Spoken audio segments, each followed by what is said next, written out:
Amen. Amen. Good evening, everyone. How are we? Blessed. Yes, indeed. We are blessed. Amen.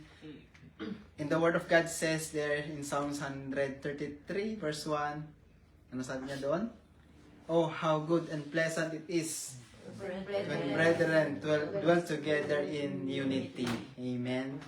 Amen. Praise be to God once again, and we are here. Amen. To study the Word of God, and we welcome our online viewers. Amen. We pray that you will stay with us until we finish from start to the end, and also everyone, I welcome you and praise God that you are here once again, and we also remember Tito and Tita as they in their way home. Thank you, Lord, for the protection upon them. Amen. Amen. Shall we rise, the brethren, and let's open this with a prayer, our Bible study. Hallelujah, Lord God, O Heavenly Father, O God, in the name of your Son, Jesus Christ, Panginoon, we praise and honor you once again, O God, for this day. Once again, yung inihanda para sa amin, Panginoon. Lord, kayo po ang manguna sa gawain ito, O Lord God. Hallelujah, Lord, in our hearts, Father, in our midst, oh God, be with us, Father. Your Holy Spirit, Panginoon. Oh God, we need you, oh God. We need your guidance, Panginoon. Hallelujah, Lord God. And Lord, we welcome you once again, oh God, that your tangible presence be in the midst of your people, Father God. Lord, as your worship leader, lead us into worship, Panginoon, that this worship, oh God, will be a pleasing aroma in your name, Panginoon, oh God. Lord, anoint each and every brethren, oh God, whom you're going to use for tonight, Panginoon. Hallelujah, to lift you up, oh God. Lord, maraming salamat once again, oh God. Ikaw lang po ang maitaas dito sa kalagitnaan namin, Panginoon. Thank you for this household, Panginoon, that you are continuously using, oh Father God, that you will use this house mightily, accordingly, and effectively for your glory alone, Father. Maraming salamat, Lord God, sa buhay ng bawat isa, Panginoon. We bless your holy name. In this we ask, Father. In Jesus' name we pray. Amen. Amen.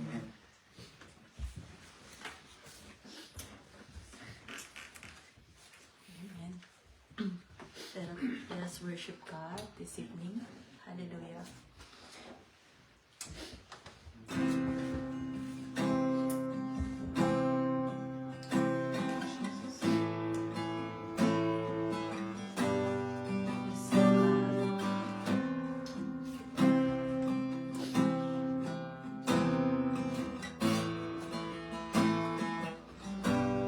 Truly, that you are our firm foundation, O God, Jesus.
build my life on Jesus.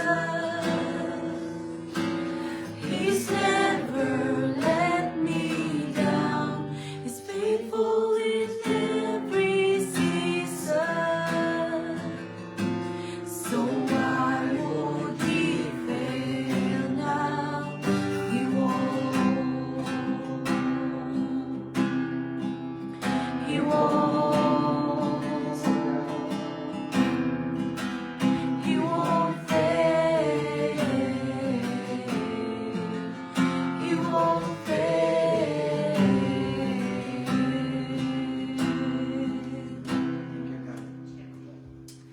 Rain came, wind blew, my house was built on you, and I'm safe with you.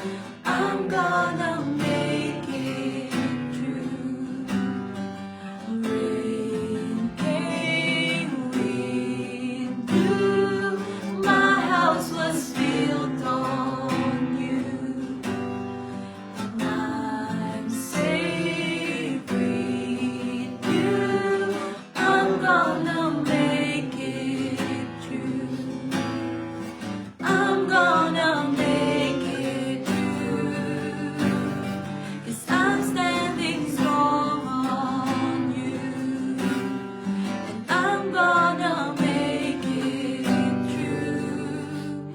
'Cause my house is built on you. Christ is my firm foundation,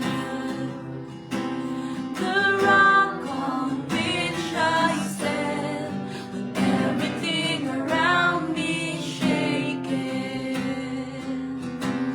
I've never been more glad that I put my faith in Jesus.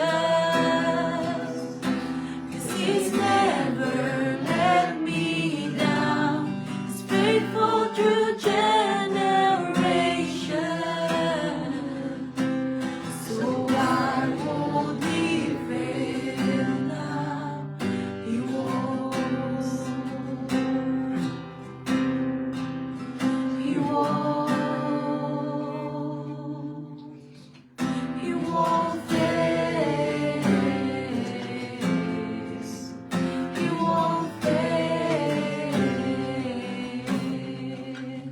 He won't fail. He won't fail.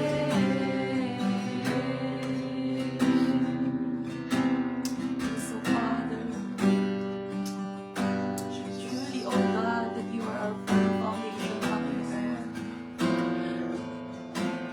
Lord, the rain came, wind blew, Lord God. We will not be shaken, Panginoon. Oh Lord Father, truly that we put our trust in you, oh God.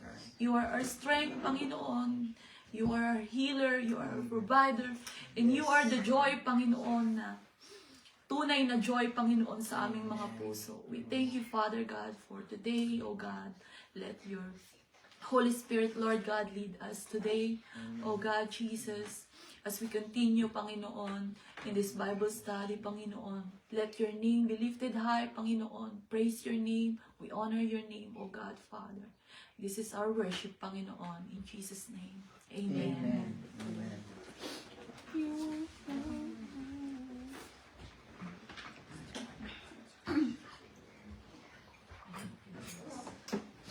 Good evening.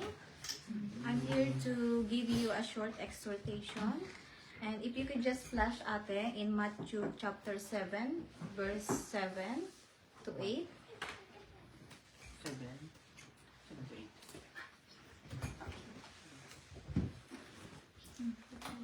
Matthew chapter 7, 7 to 8. Matthew chapter 7, Verse. verse 7 to 8.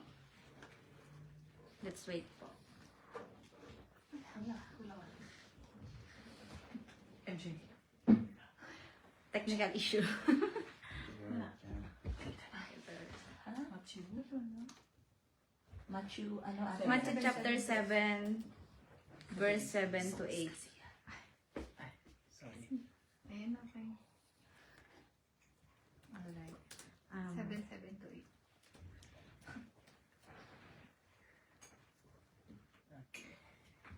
Right. It says there, ask and it will be given to you. Seek and you will find. Knock and it will be opened to you. For everyone who asks receives, and he who seeks finds, and to him who knocks it will be open. Alright. In this passage, Jesus commands his followers using three imperatives: act, ask, seek, and knock. He tells us to persist in prayer. Communicating and asking with God in prayer takes faith.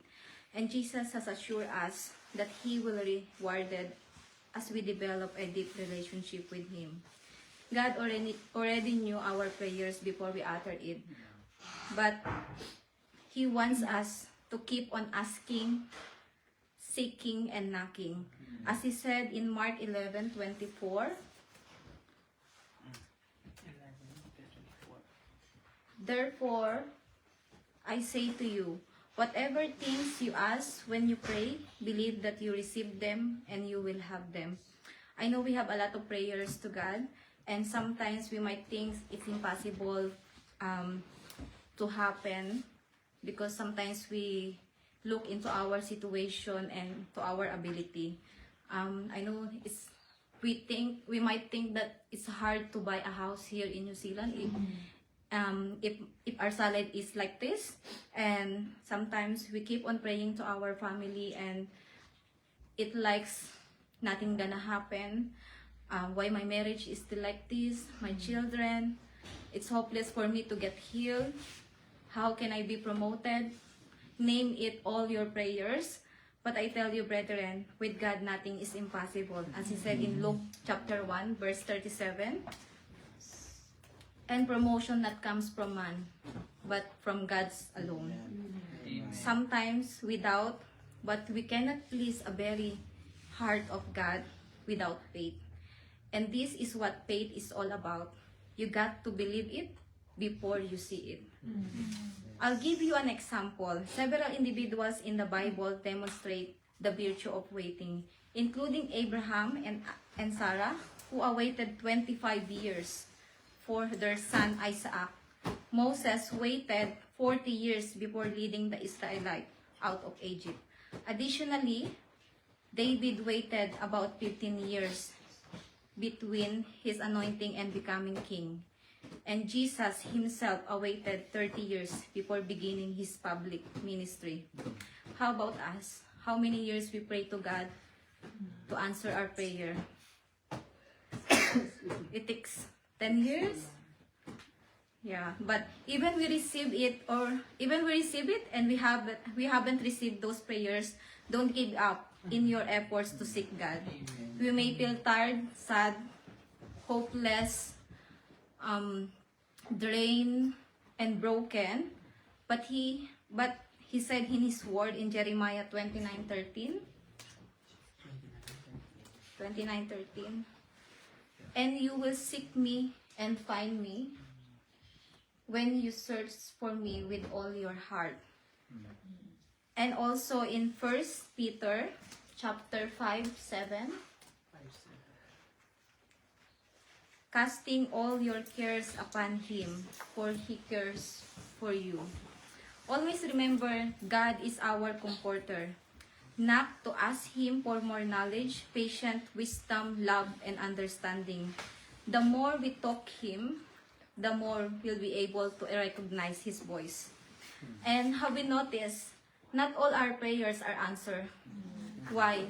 If we continue, ate, in Matthew chapter 7, verse 9 to 10. Or what man is there among you who, if his son asks for bread, will give him a stone? Or if he asks for a fish, will he give him a serpent? Because God knows we are praying for a snake and does not give us what we ask for, even though we want it desperately and we pray it persistently. And And brethren, God knows what is best for us. Always remember. And in Isaiah chapter 55 verse 8, for my thoughts are not your thoughts, nor are your ways my ways, says the Lord. So if we get an answer to God, we can get answer to God, yes, no, and not yet. When God answer yes to our prayer is God's directions. When God answer no to our prayer is God's protection. And if it is not yet, we need to wait patiently by keep on asking, seeking, and knocking to Him. There's a perfect time for everything. Yes. And as we grow in discovering God better as a loving Father, we will learn to ask for what is good, and then He grant it.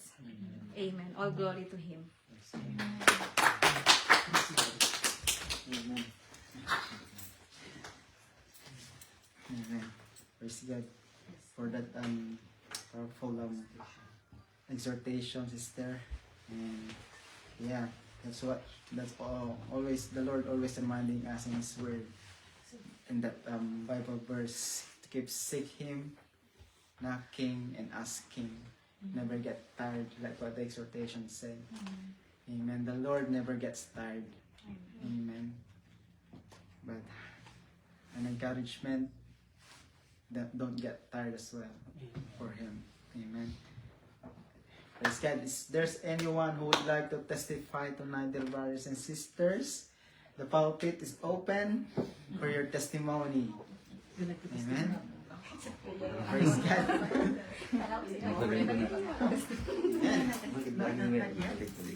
Okay, a quick testimony. Citizen na yata eh. With testimony. Yeah. So, good evening. Yeah, I stand here to testify the goodness of God. Truly, God transformed life, and to speak on man's heart. So, actually, this one is our prayer, of course, with my wife Mary Jean, kasama yun sa prayer namin. So, tugma siya doon sa sa exhortation natin tonight na sinasabi na knock and seek and ask and you wait. Yeah, until your prayer will come. And then, so, quick background. For those who don't know, I have brothers and sisters in the Philippines. So, my brother is next to me. I'm older 1 year old than him. And also, by God's grace, he became a believer of Jesus Christ with the help of, praise God, with his girlfriend. Yun yung nagpabago sa kanya. So, yun, yun. So, one thing is missing is that they want to, alam ko, parang they want to build their own family. But I see there's a lot of things hindering for them. So, one of course, my brother didn't have a right job pa noong panahon na yun. Kasi criminology graduate siya pero hindi siya makapasok ng kasi ayaw niyang mag-police. Gusto niya ibang So, maybe yun yung gusto niya. So, hindi ko alam. And the other is maybe gusto nila mauna muna kami ni MJ. Siguro ikasal. So, but I get it. Ano ibig sabihin nun. So, siguro nire-respect niya yung kami muna. So, through prayers, of course, my brother got a job.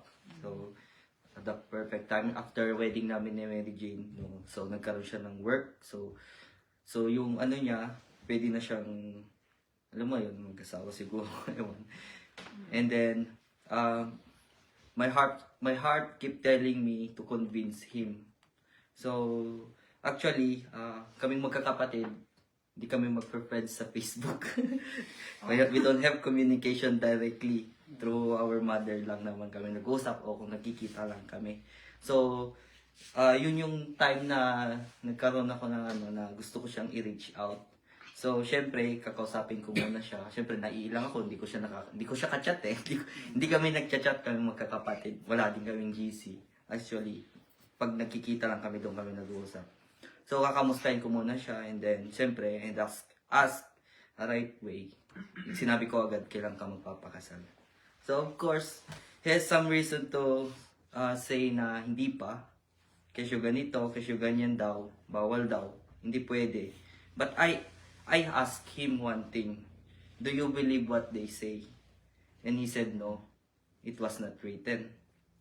And then I said to him a verse in 1 Timothy 4:7. So sinend ko sa kanya to sa messenger yung verse na to. First 4:7. So, yun, yung 1 Timothy 4:7. Yeah. But reject profane and old wives' fables and exercise yourself toward godliness. So, it means, yung mga sabi-sabi, yung mga superstitions. Yeah. So, huwag niyo siyang, kumbaga, huwag niyo siyang meditate or in-exercise. Do it correctly with, with God. Godly. So, yourself toward godliness. Kung ano yung tama, yun ang gawin mo. And then, of course, yun na nga yun. Saan ba ako? So, yeah. And then, after that, I received a reply. After 2 weeks, yun. After that, naka-receive ako ng reply after ko said yan, nag-reply siya agad. Sabi niya, yung mga plans niya, pagpaliban muna siguro, ganyan-ganyan. Wala pa siyang ipon. Kasi bago lang sa work, nangutang pa. And then, suddenly, hindi ko alam, biglang 2 weeks after, nag-reply agad siya. Nagbago yung isip niya. Sabi niya sa akin, Kuya, I need help. Will you, gusto daw nila biglang magpakasal na. Siyempre, ako naman si Kuya, kasi tinawag din niya akong Kuya. Kahit pa paano. And then, of course, binigyan namin siya ng tulong, siyempre, financially. But by God's grace, so kahit wala kaming ni Mary Jane, pinagtulungan.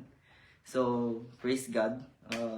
They are now, nung tinanong ko siya kung kailan, so sabi nga niya, nag-reply siya, they are now waiting for the release of their marriage license na. So, see if really have a desire and a commitment, not only to someone you love, but to God. God will make a way and God will provide. Amen. Siguro kung hindi ko lang siya kinausap, siguro baka babahay-bahayan pa sila. So, truly God will make a way. Even Peter and the apostle, sabi nila sa Acts 5, verse 29. So, even sila mismo, sabi nila. So, but Peter and the other apostles answered and said, we ought to obey God rather than men. So, we obey God. So, alam naman natin, yung salita ng Panginoon ay truly, hindi siya nagbabago. At kung ano yung sinabi niya, yun talaga yun. Amen. And then, we think things na worldly. So, we go back always to the Word of God. Kung totoo ba yun. Sabi nga dun sa Romans 12:2. So, can you flash it, the Romans 12:2? Actually, dito yung Romans 12:2. Pero summary lang yan. And do not be conformed to this world, but be transformed by the renewing of your mind, that you may prove what is that good and acceptable and perfect will of God. So, that's it. And then, so that's it. To God be all the glory. Thank you, God, for answered prayers. Answered prayer. Praise God. Is there anyone else po who would like to testify the goodness of the Lord upon their lives? Amen. Reserve. Reserve. Amen. Praise God. Amen. Reserve me. Amen. Next week, man. Amen. Praise God. Yeah, but that's really how God answered the prayer. Amen.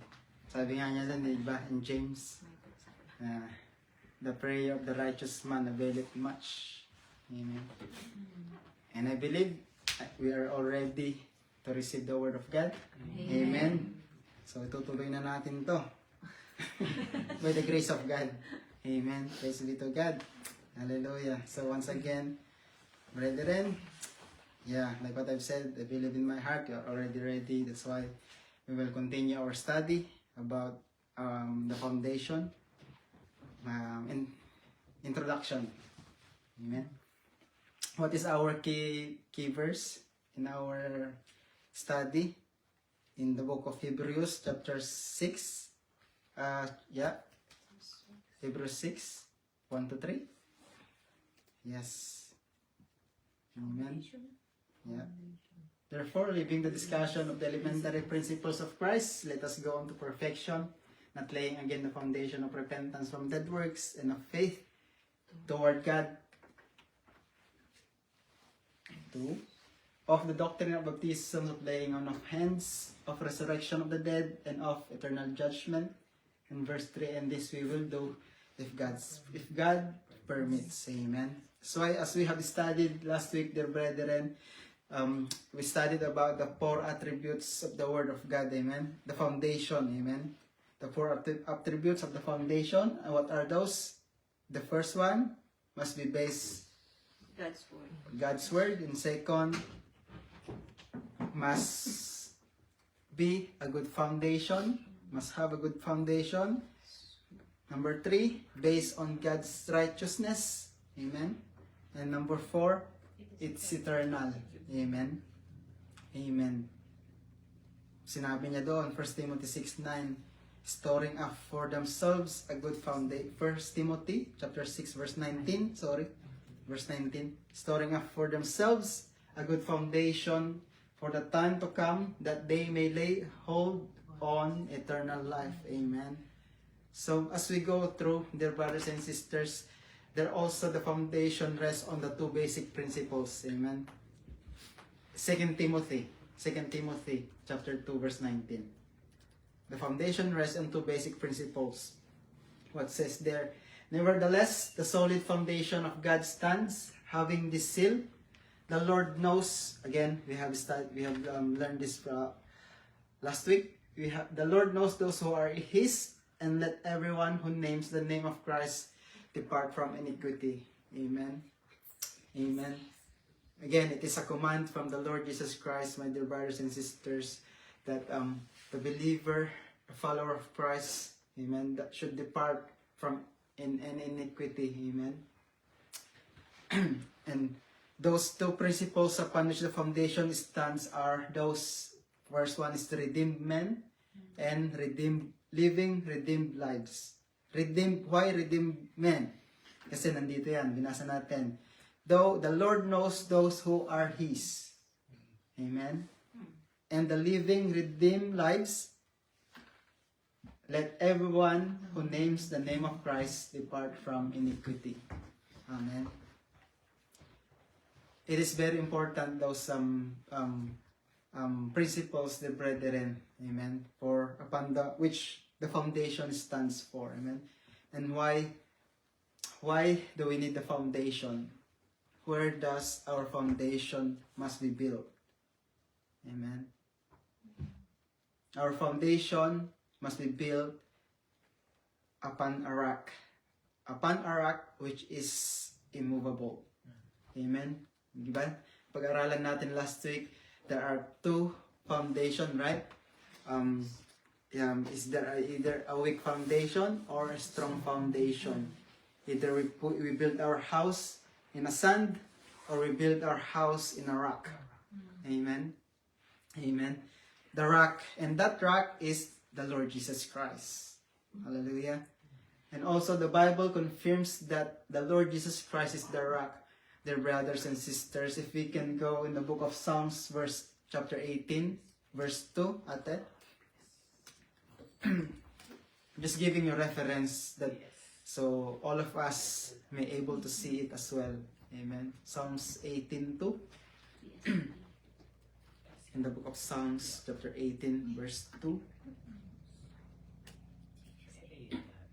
18:2. The Lord is my rock, and my fortress, and my deliverer, my God, my strength, in whom I will trust, my shield and the horn of my salvation, my stronghold. Amen. In 62, verse 1 to 2. Psalm 62, verse 1 to 2. Psalm 62, verse 1 to 2. Amen. Thank you, God. Says there, truly my soul silently waits for God. From Him comes my salvation. Amen.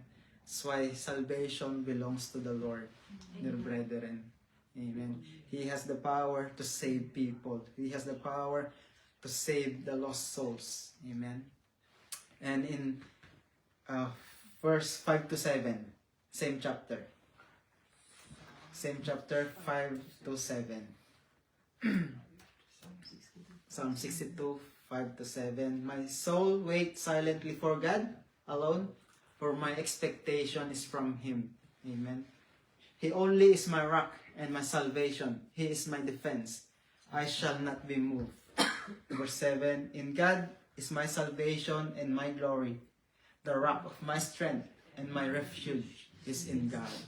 Amen. Hallelujah. How about in the New Testament? Amen. Again, those are references, biblical references. In 1 Corinthians chapter 3 verse 11, we have studied this last week. But if we can, for no other foundation can anyone lay than that which is laid, which is Jesus Christ. Amen. And in 1 Peter chapter 2 verse 6, bear with me if we go through a lot of verses, dear brothers and sisters. It says, therefore it is also contained in the scripture, behold, I lay in Zion, again, a chief cornerstone, elect, precious, and he who believes on him will by no means be put to shame. Amen. That's why it is very important, dear brothers and sisters, that our foundation must be built in that rock, which is immovable. Amen. And that is Jesus Christ. Amen. In the book of Luke, chapter 6, verse 46 to 49. Amen.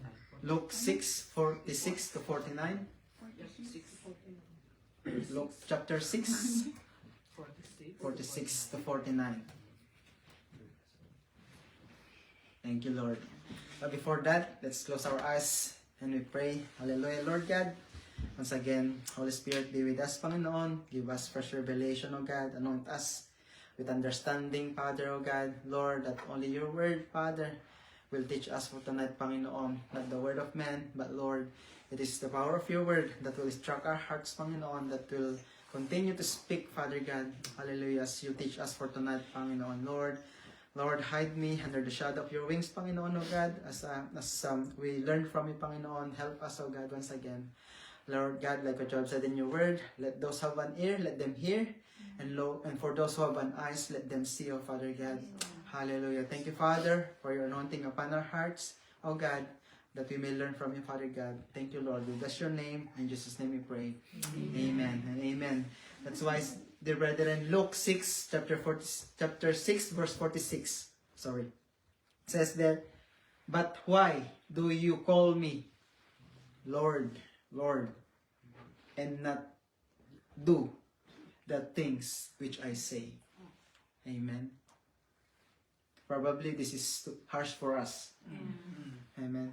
Whoever comes, balik ka ate May. 46. But why do you call me Lord, Lord, and not do the things which I say? Amen. To call someone Lord, dear brethren, is to acknowledge that person's authority. Amen.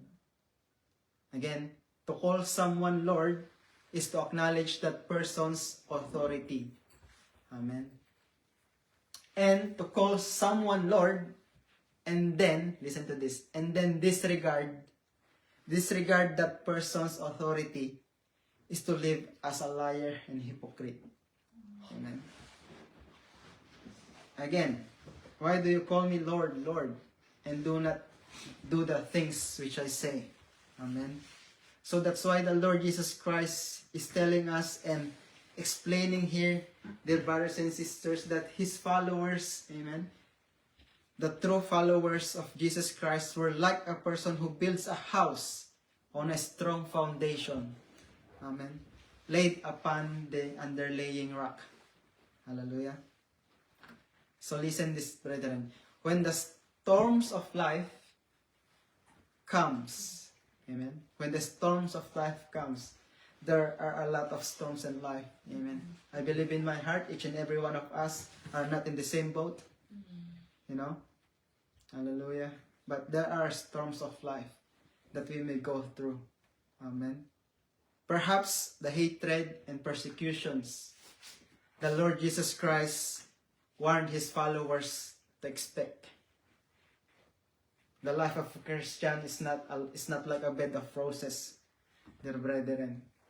Amen. We may say it's too hard. Yes, it is hard. Again, our foundation, Jesus Christ. So only the person who builds his or her life on the strong foundation, the Lord Jesus Christ, will be able to stand firm. Amen. We have studied it. We have those verses as we have studied. Amen. Listen to this, brethren. When life is calm, the foundation doesn't matter. Amen. The foundation doesn't matter. But listen to this. But when crisis comes, or again that we have mentioned a while ago, the storms of life, the foundation is tested. Amen. The foundation is tested. That's why it is very important for all of us, dear brothers and sisters, amen, that we must be built on that rock, on that very firm foundation, which is the Lord Jesus Christ. Amen.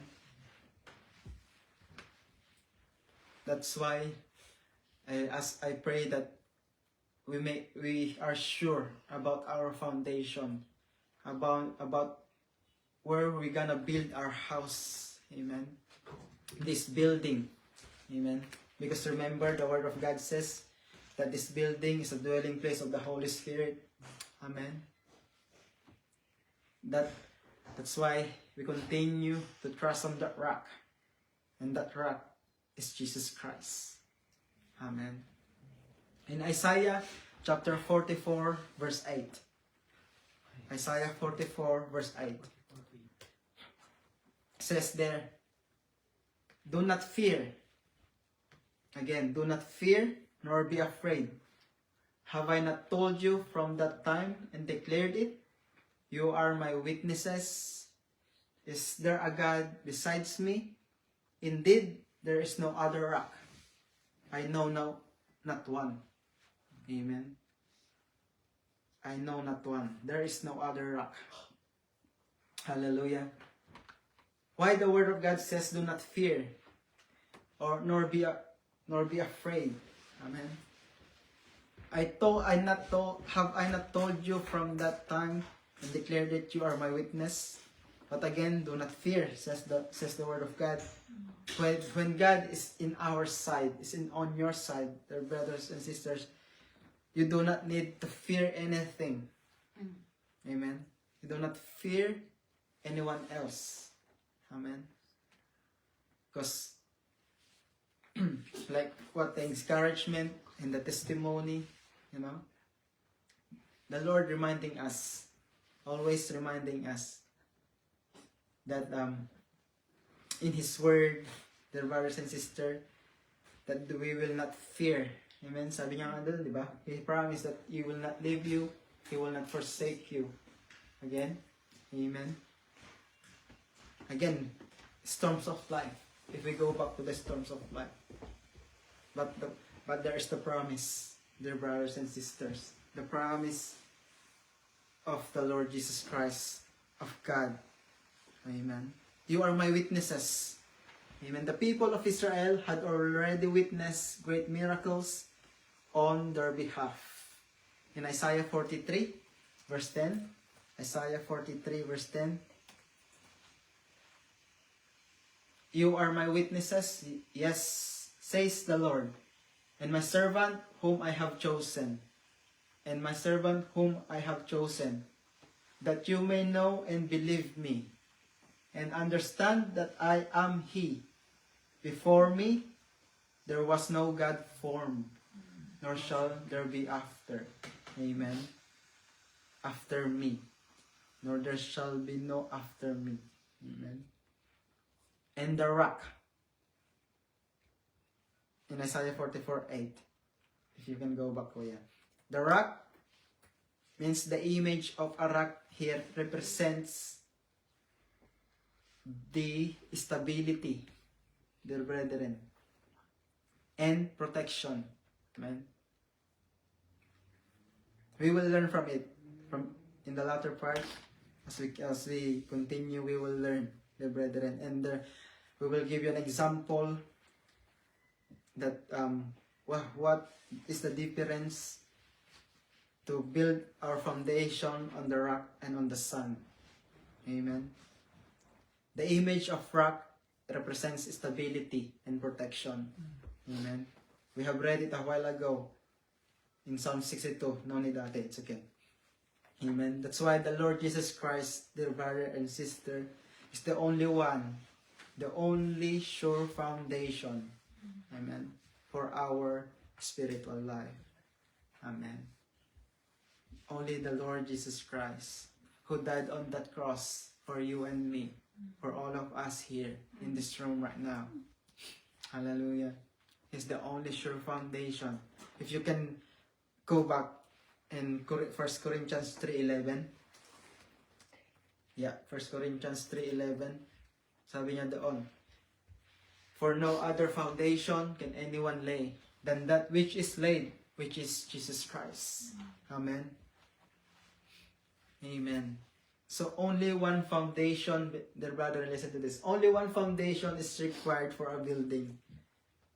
Doesn't need a multiple foundation, but only one. Amen. For example, amen, then in the natural, like this house, amen, where the foundation is just only one, right? Only one spot. Hindi siya sa iba-ibang but it's only one spot where the foundation laid upon this house. Amen. The same with us in our spiritual life, dear brother and sister. Amen. The foundation, the firm foundation is the Lord Jesus Christ. And only one. Amen. For no other foundation can anyone lay than that which is laid, which is Jesus Christ. Amen. So, once a building is being laid, amen, it never needs to be repeated. Amen. Hallelujah.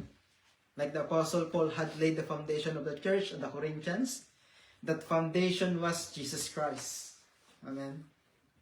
The Lord Jesus Christ's person and His work. Amen. The Lord Jesus Christ is the only true foundation of the church. Amen. Of every individual thereof, dear brothers and sisters. Because the church, the church built with the people. Amen.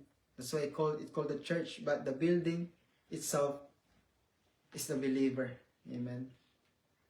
In Ephesians chapter 2, verse 20. Ephesians chapter 2, verse 20.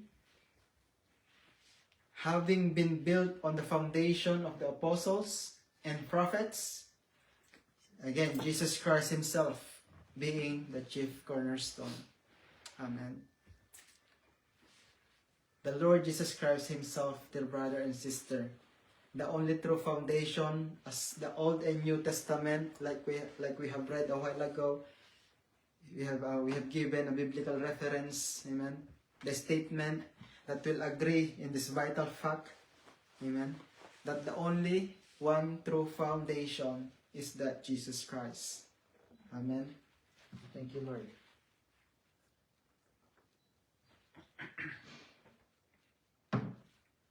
And Jesus Christ, the only one, nothing else and no one else.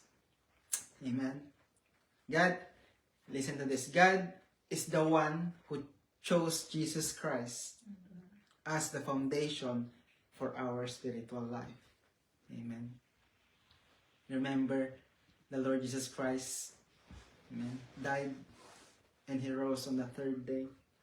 It is appointed for him. Amen. God appointed that for Jesus Christ. Amen. Because again, he gave his only begotten Son for all of us. Hallelujah. In Isaiah 28 verse 16, if you can go back, Isaiah 28:16. These verses we've already studied last week. But if you can go back, therefore thus says the Lord God, behold, I lay in Zion a stone for a foundation, a tried stone, a precious cornerstone, a sure foundation. Whoever believes will not act hastily. Amen. Whoever believes will not act hastily. Amen. Excuse me. Excuse me. Thank you, Lord. Listen to this, brethren. The foundation of our spiritual life is not a man-made. It is not a man-made principle. It is not a denomination. It is not a religion. Amen. Not an ordinances or an religious ceremony, you know. That our spiritual life, it is the person of Jesus Christ. Amen. It is the person of Jesus Christ himself. Hallelujah. Like what the Word of God says, no one and no other foundation can lay. 1 Corinthians chapter 3:11. Again, we will be repeating these Bible verses, amen, as our references, dear brother and sister, that we may able to understand truly what the word of the Lord is speaking to us all. Amen. Hallelujah. Many professing believers try to build great spiritual structures of Christianity in their lives. Amen. They become involved in many programs of the church and doing many good works. Amen. The outward appearance of their spiritual building is good. But the inner spiritual building begins to sink and collapse. Amen. But why? They become discouraged, they become defeated, and fall into sin. That's why this is because they are trying to build on the wrong foundation. They are just relying by themselves. Amen. They are not relying in their firm foundation, which is Jesus Christ. Amen. The structure of our spiritual life will be examined to determine if it is built on a proper foundation. Again, sinabi natin kanina, di ba? When life is calm, you know, the foundation doesn't matter. But when crisis comes, then that foundation will be tested. Amen.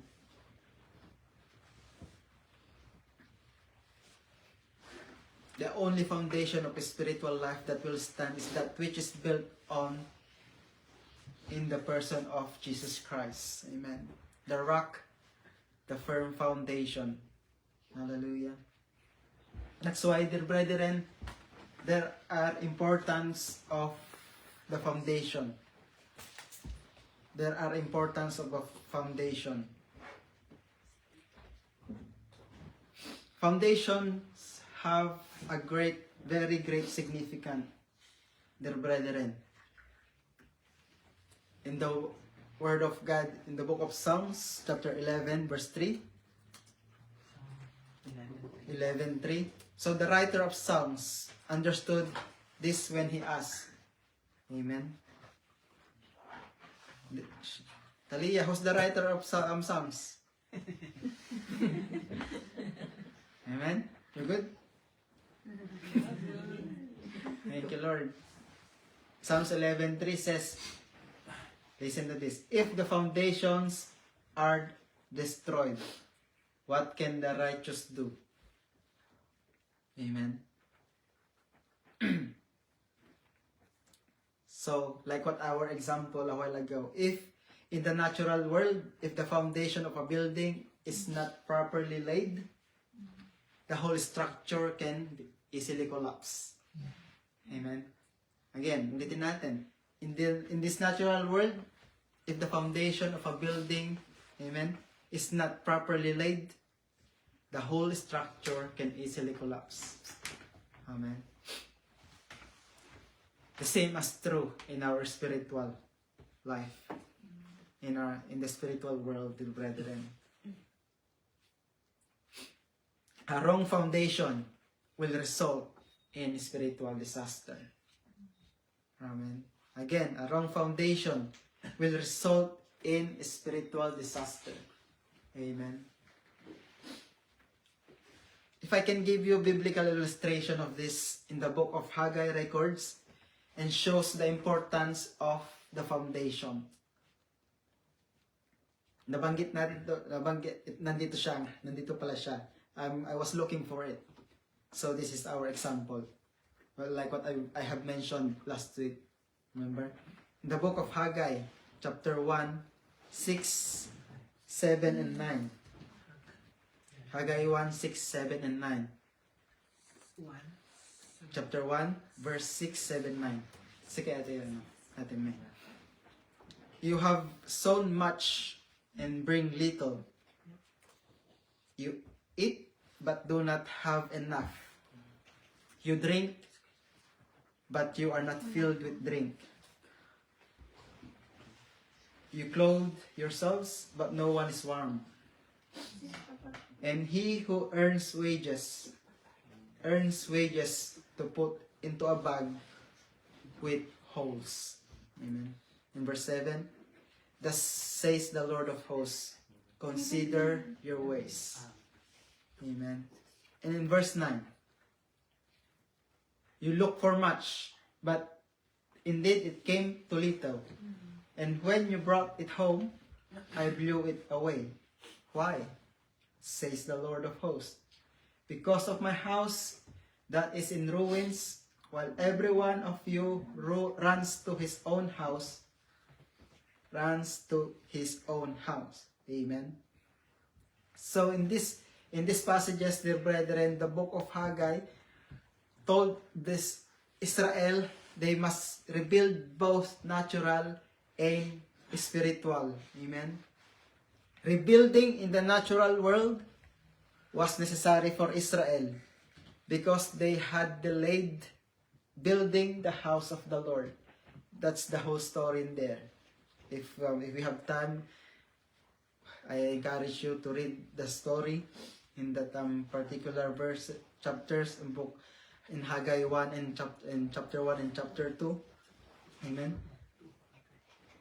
They had built their own homes and put their own concerns ahead of God's command to rebuild the temple. But that's why they must also rebuild their spiritual lives on a proper foundation. Amen.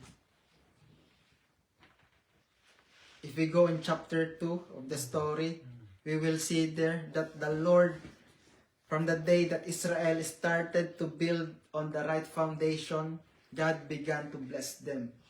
Amen. God began to bless them.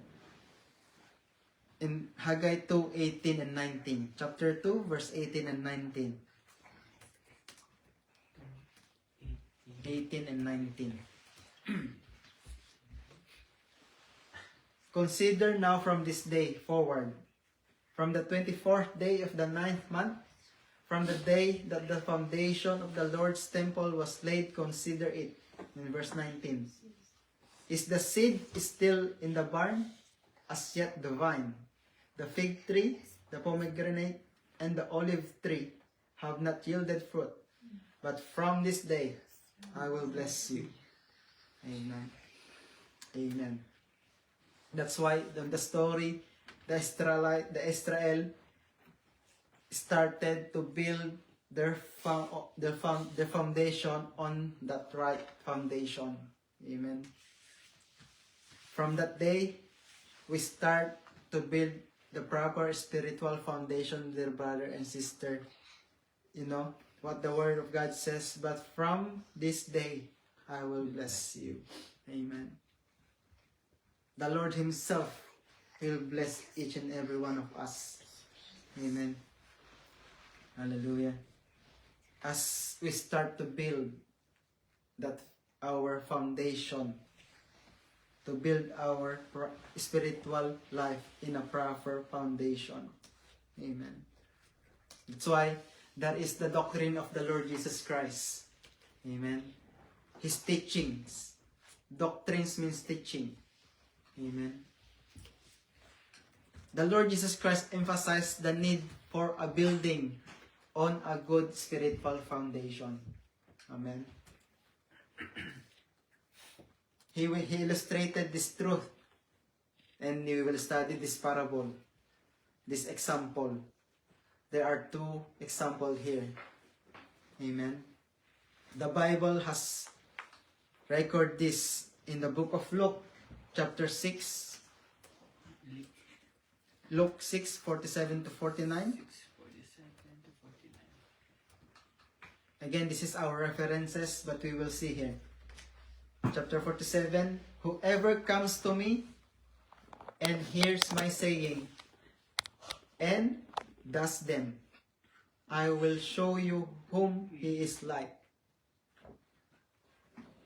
48, he is like a man. Listen to this, the brethren. He is like a man building a house who dug deep and laid the foundation on the rock. And when the flood arose, the stream beat vehemently against that house and could not shake it, for it was founded on the rock. In 49, see this.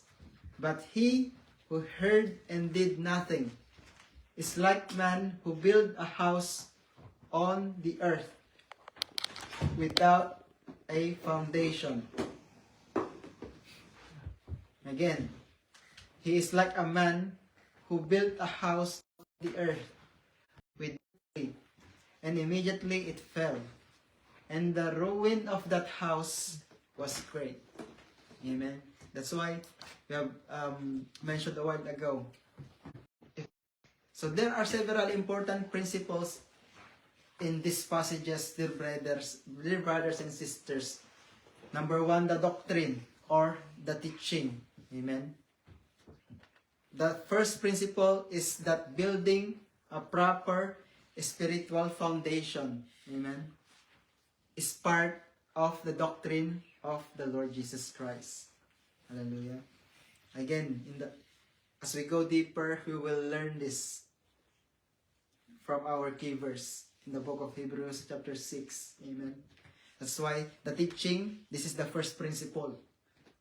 That building a proper spiritual foundation is part of the teaching, the doctrine of Jesus Christ. Amen.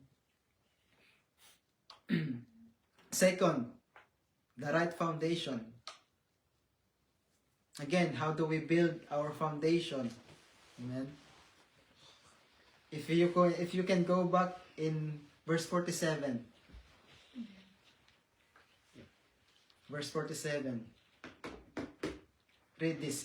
Whoever comes to me and hears my sayings and does them, I will show you whom he is like. Amen.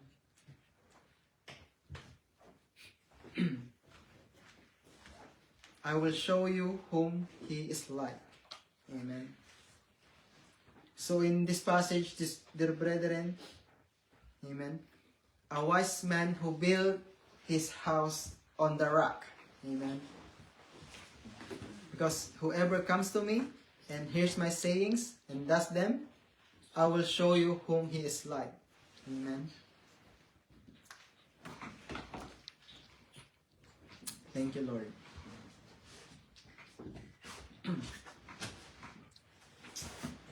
In that verse,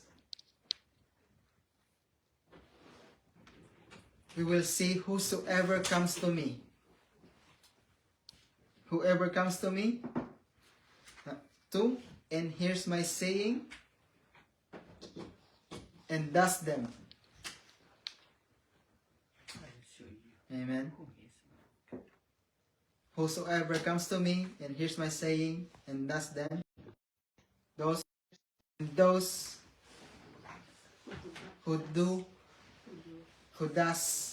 amen, who does his saying. Amen. All those 3 steps are required, dear brother and sister. But listen to this. It is not enough to only come to Jesus. What the Word of God says, we must listen to what He said. He has said. Amen. Again. However, coming and listening are not enough. Though He have said it. Amen. What we can see here. Whoever comes to me and hears my saying and does them. Again, however, coming and listening are not enough. We must also take individual action. Amen. We must take that individual action, dear brethren. Hallelujah. Listen to this. A person can come to Jesus Christ. Yes. Hear what He has to say. Amen. But there is no response. Amen. Go back to 46.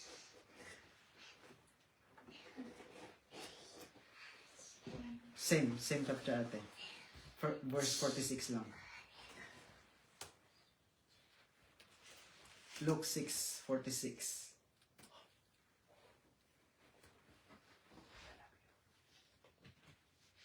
Diba? A person can come to Jesus Christ, hear what He has to say, but there is no response.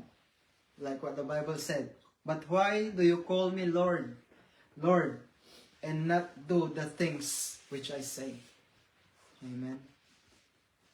Again, like what we have said, this is too harsh for us. Amen.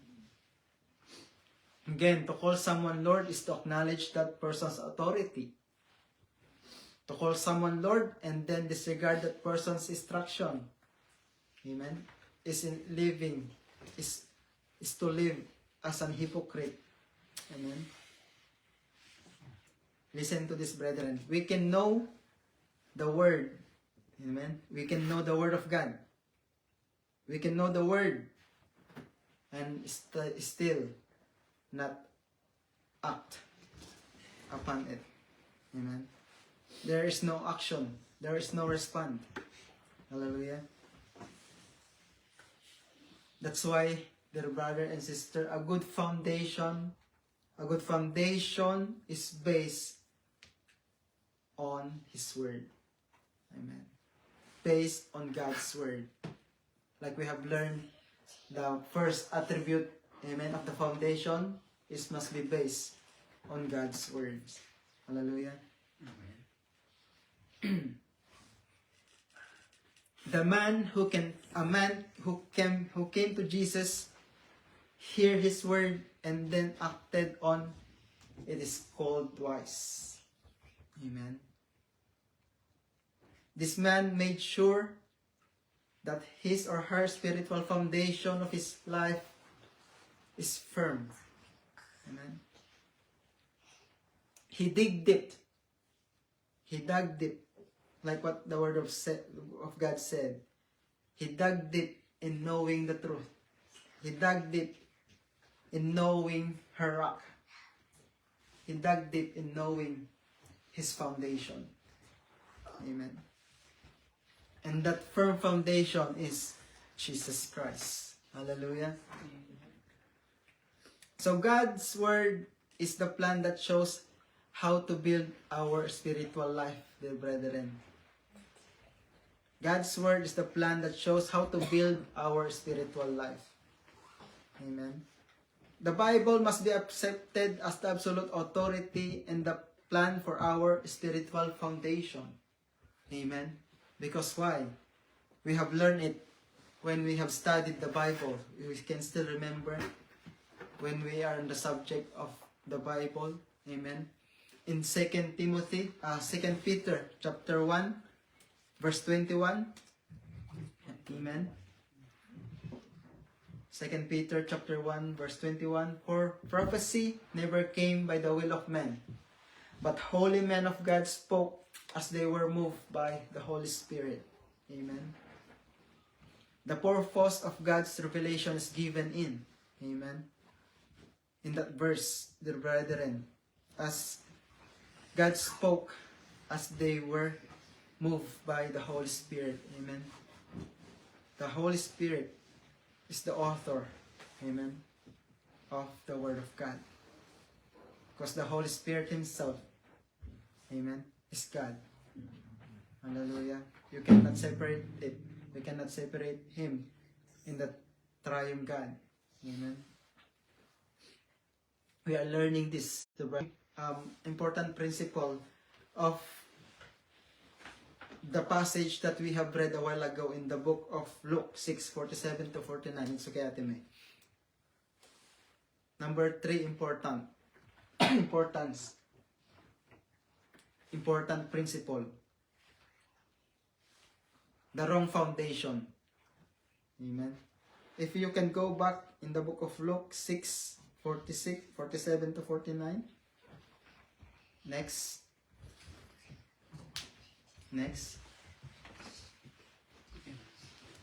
49.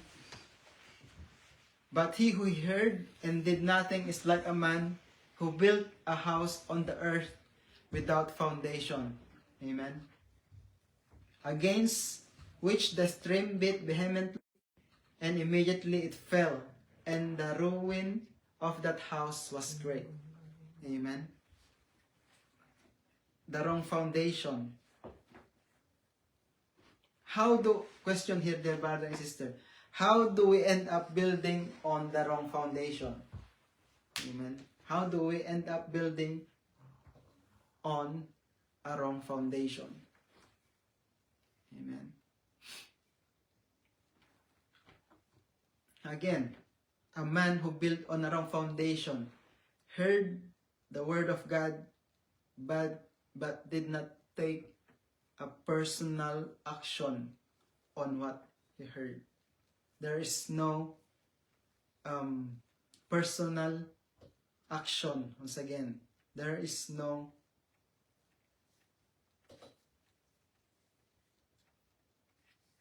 personal action. Amen. That's why number 3, the wrong foundation is here. A man who built a house on the earth without a foundation. He is called a foolish man. Amen. This may be too harsh for us. Amen.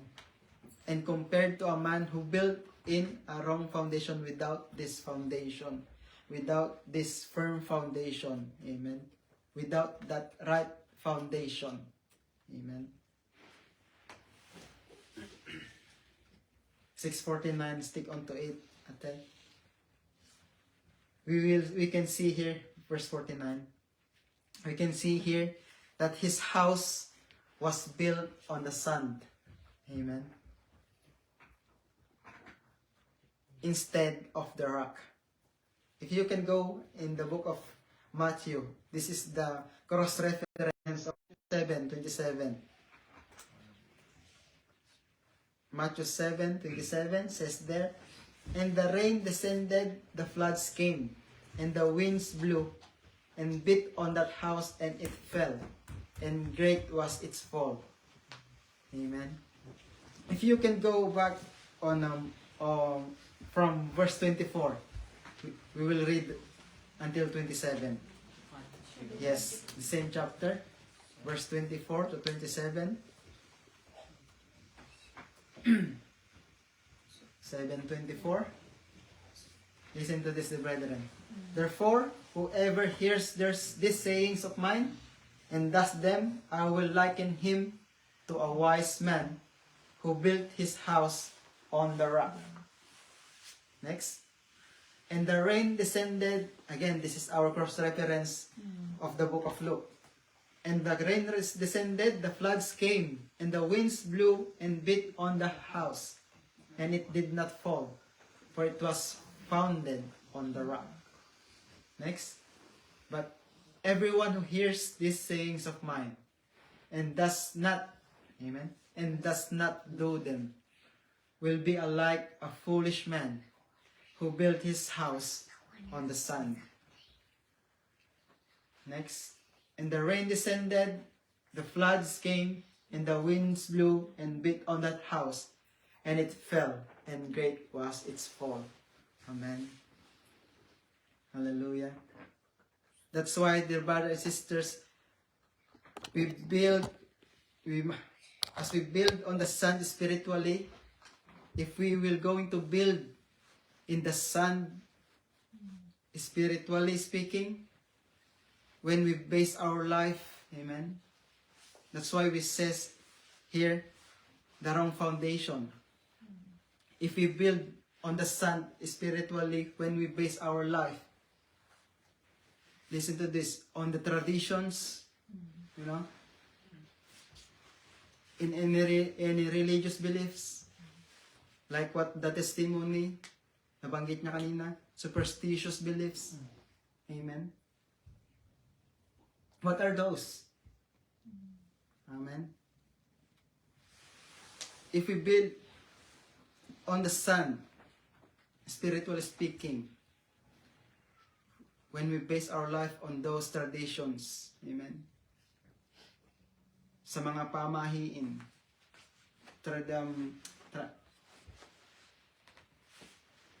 superstitious beliefs, superstitious practices, amen. Like what I've asked Sister Carla, a term on that. I believe there's a lot, amen.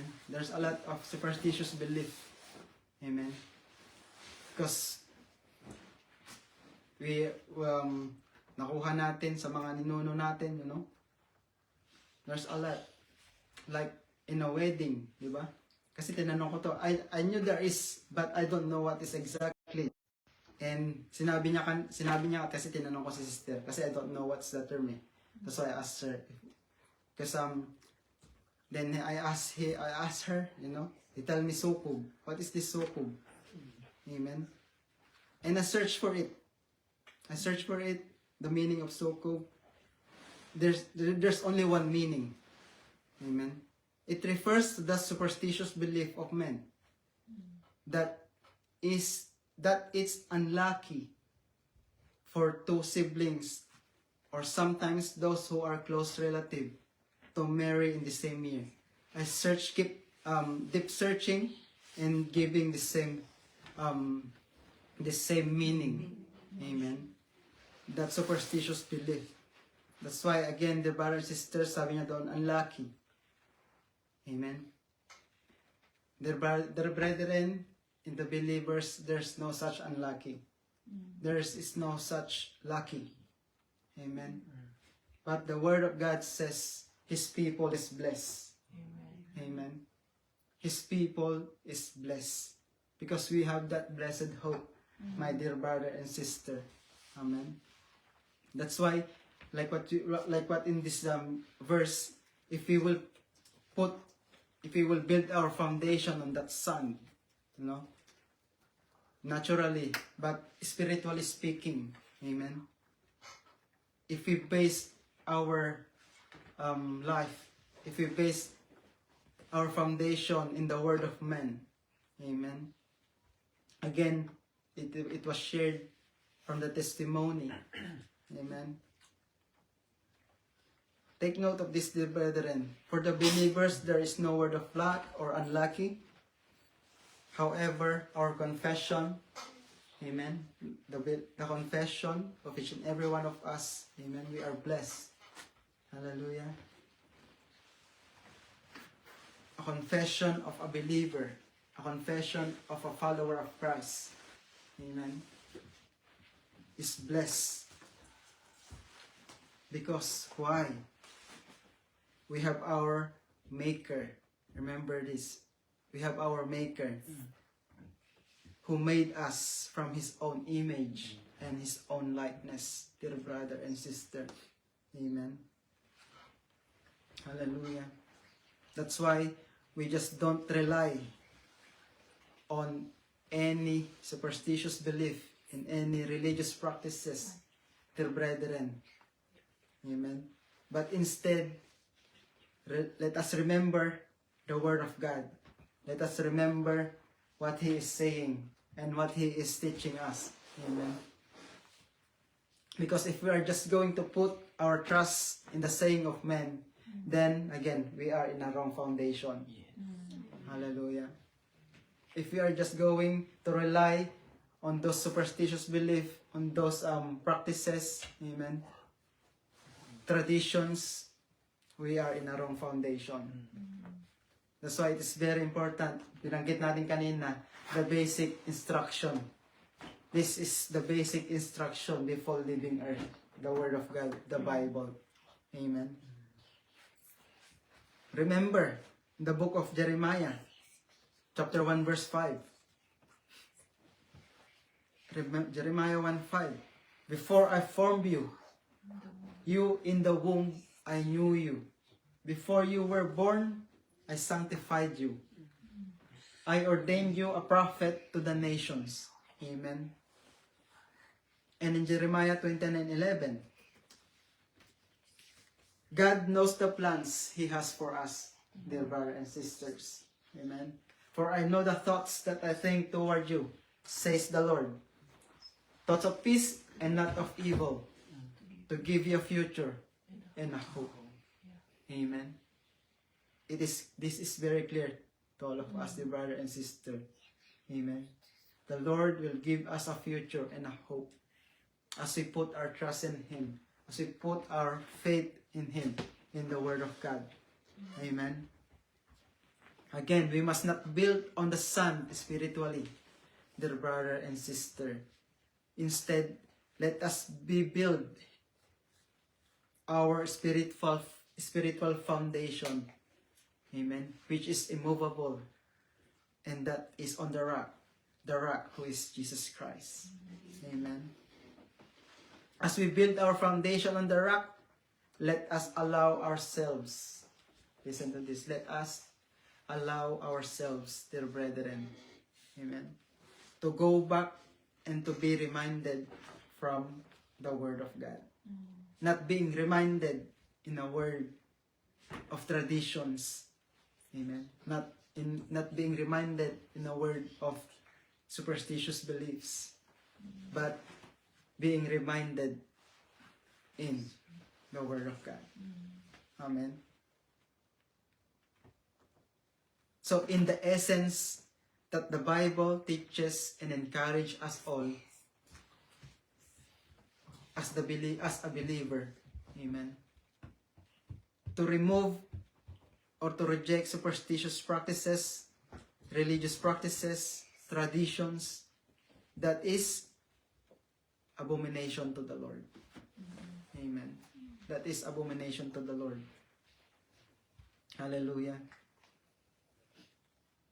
And instead, again, let's place our faith and let's put our trust to God, to God's sovereignty and His guidance. Amen. Let us remember His word. Amen. Again, in that Matthew 7:24-27. Matthew 7:24-27. If we can go back and read it again. Therefore, whoever hears these sayings of mine and does them, I will like him to a wise man who built his house on the rock. 25.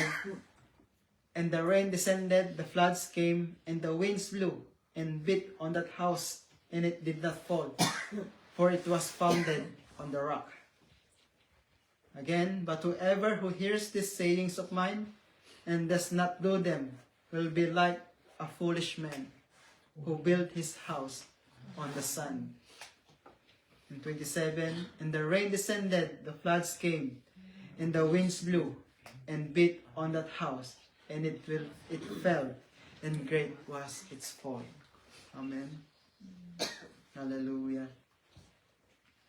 I pray that we are learning from it, dear brother and sister. Amen. That's why it is very important that we must understand how to have a right foundation. Amen. Not in a wrong foundation. Amen. Hallelujah. And 4, again, the storms of life. The storms of life. Storms of life can come in anytime. Agree? Disagree? Yes. Amen. Anytime. Yes. Circumstances of life result in many personal crises. We may face death. We may face disease. Amen. Disasters. Again, even believers, the follower of Christ, it is not a bed of roses. Amen. Hindi yun ang promise ng Lord. We will not be in a bed of roses. Amen. We may go through tribulations, dear brethren. What the Word of God says there. We may go tribulations, but panandalian lamang yan. Amen. Acts 14:22. Acts 14:22 says there, strengthening the souls of the disciples. Who are those disciples? Us. We, my dear brother and sisters. As we hear the Word of God, as we continue to learn from the Word of God. Amen. Again, if we are willing to be His disciple. Hallelujah. If we are willing to be His disciple. And I believe that we are all willing to be His disciple. Because we are not here if we are not willing to listen. Amen. Hallelujah. That's why it says they're strengthening the souls of the disciples. Each and every one of us, patuloy tayo magpalakasan, dear brother and sister. Encourage one another. Hallelujah. Very important that we may able to encourage one another, spiritually speaking. Amen. Exhorting them to continue in the faith and saying, we must through many tribulations enter in the kingdom of God. Amen. And in John 16:33, again, ito yun. John 16:33 says, these things I have spoken to you, that in me you may have peace. Again, in the world you will have tribulation. But be of good cheer. I have overcome the world. Amen. The Lord Himself already overcame it, my dear brethren. Hallelujah. Again, no one escapes the storms. Amen. No one can escape the storms of life. We may all experience stormy circumstances of life, dear brothers and sisters. Amen. The storms are probably the same. Amen. The storms may probably the same. But what differs, listen to this, is how people respond. Amen. And how our foundation is being tested and being built. Again, whether it's built in a wrong foundation or being built in a right foundation. Amen. Spiritually speaking, my dear brother and sister, if our spiritual life does not have that right foundation, we may fall. Amen. Just like the house. Amen. The house who is being built in the sun. Amen. The fall is great. The fall is great. My dear brethren, we must like be Mount Zion. Amen. Which cannot be shaken, but endures forever. Amen. So when God compares this Mount Zion to us, listen to this, He refers that God resides in you and He rules from within you. So nothing of this world can shake you, can shake us. Amen. Anymore, because we are in our firm foundation. We are built on a firm and right foundation, and that is Jesus Christ. Amen. Hallelujah. Hallelujah. Thank you, Lord. Are we still okay po? Yes. Amen. Okay. Talia, you're okay?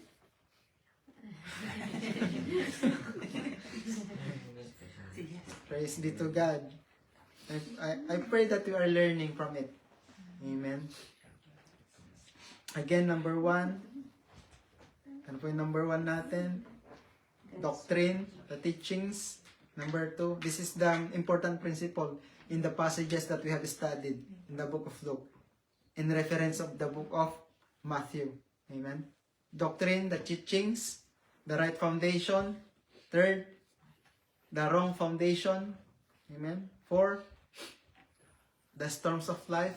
And number 5, this is the prerequisite, my dear brethren. This is the prerequisite of number 5. The prerequisite requirement is the foundation. Amen. The foundation.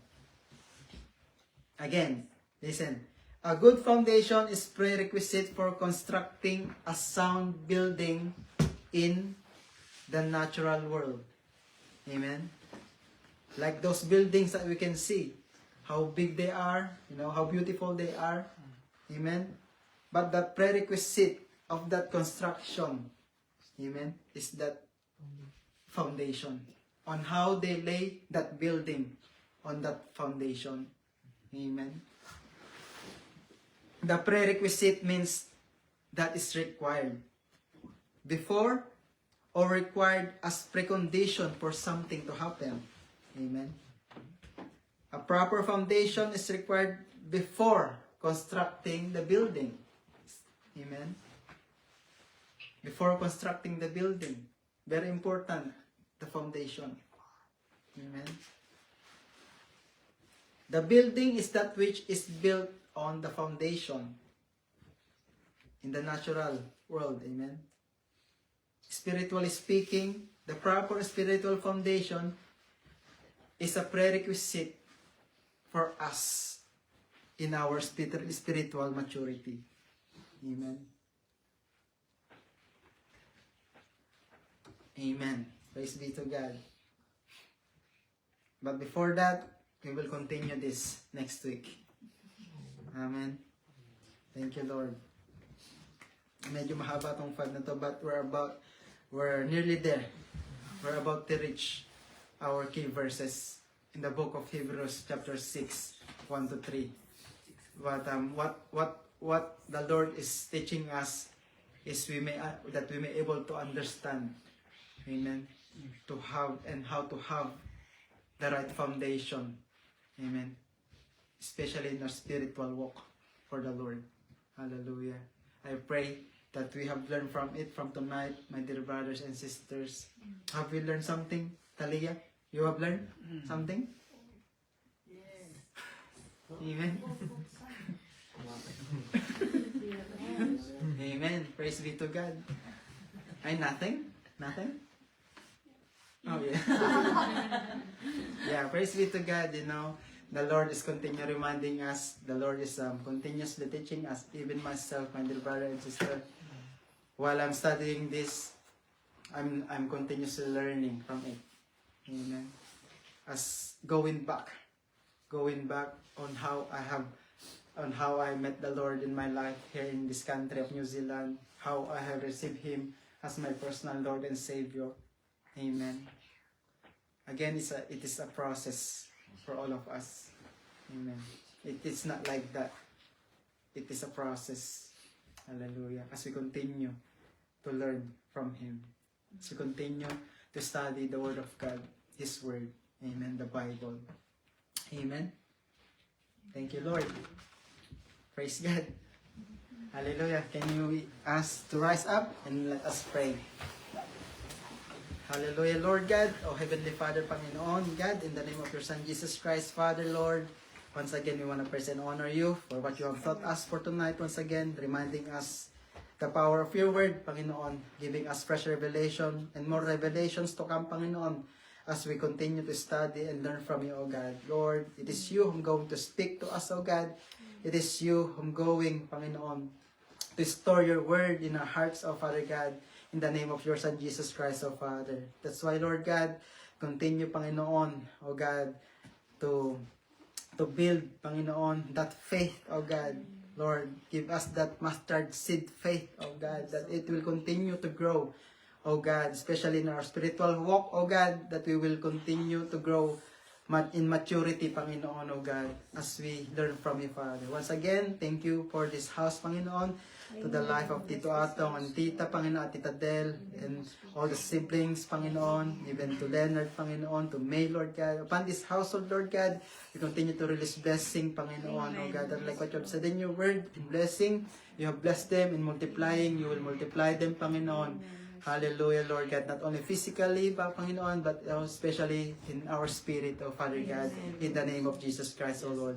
Once again, bless this fellowship, O God. Lord, be with us, Panginoon, as we, O God, once again, be as you are the center of this fellowship, O Father God. We bless your holy name, Panginoon.